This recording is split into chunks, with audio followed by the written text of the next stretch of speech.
And so on to the final area, skill shortages. And this is not new. This is something that everybody in this room will be aware of. We're all trying to attract and retain talent. So it falls into those two buckets. How do we make ourselves more attractive and then keep people? And this is what I've focused on in this last section. So at Hays, in the last 2 or 3 years, we've been trying to find answers to this so that we can advise our customers on what to do. And, by the way, learn for ourselves. On the attraction side, so we've run a couple of reports and surveys, 30,000 responses, which gave us some really interesting stuff. And I'm not going to talk you through every element of the report. And I do have some of these reports with me if anybody's interested afterwards. And what we were looking at was, what do workers want? That was the kind of premise of the two reports. And the headlines were as follows. So the first thing that we found was that when people move from one organisation to another, it is not pay that is the predominant force in what they're looking for. 60% of why people want to come to your organisation is whether they feel they're going to be a culture fit, whether it's going to be great to work there, and actually whether they're going to get career progression. And yet, very simply, in 40% of interviews, the culture match between me and that company I was going into was not discussed. Easy problem to be solved. Go away and articulate your culture better. Me too.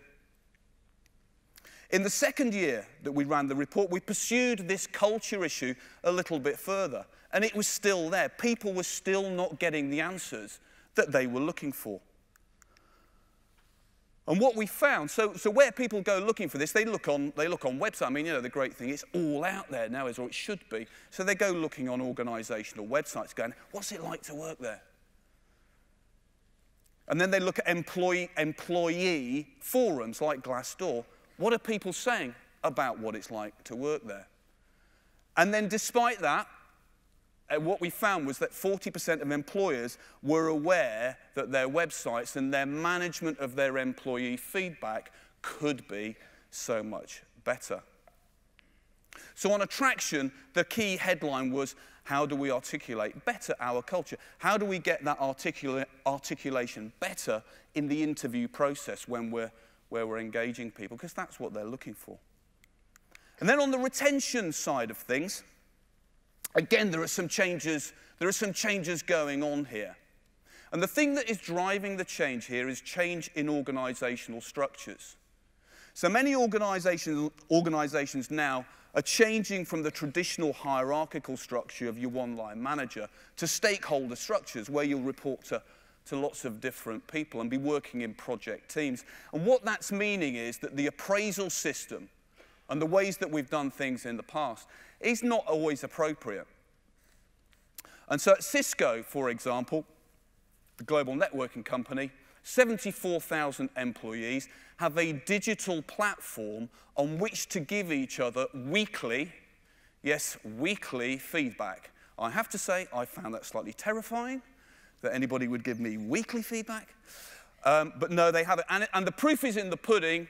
It has improved retention, and it has helped with attraction. And so, as I come to the end of that section, I think that the key in attraction and retention is to articulate your culture and be better at giving feedback.